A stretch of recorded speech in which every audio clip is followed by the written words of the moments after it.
C'est un cri d'alarme qui émane de l'ONU, d'associations humanitaires, de nombreux gouvernements aussi. La situation des enfants à Gaza est dramatique. Beaucoup souffrent de la faim, beaucoup meurent dans les frappes de l'armée israélienne, comme cette nuit encore dans le bombardement d'une école. Les images sont difficiles, elles sont commentées par Benoît Feit. Dans les flammes, une silhouette d'un enfant.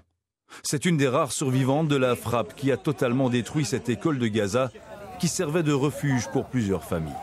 Bilan, 33 morts et plusieurs blessés, parmi lesquels de nombreux enfants. Les enfants qui figurent parmi les principales victimes à Gaza et dont le sort inquiète l'UNICEF au plus haut point. Il y a 1,1 million d'enfants dans la bande de Gaza aujourd'hui qui ont faim ou qui ont soif, qui vivent dans des conditions d'hygiène absolument déplorables. Ce qui est le plus frappant quand vous allez à Gaza, c'est l'étendue de la misère, l'étendue de la souffrance de ces enfants. Et on voit de plus en plus des cas de malnutrition aiguë sévère, comme ce petit bébé de 5 mois que j'ai rencontré. L'UNICEF estime ainsi que 11 000 enfants risquent de mourir de malnutrition dans les tout prochains jours à Gaza, si Israël n'y autorise pas l'entrée massive de l'aide humanitaire.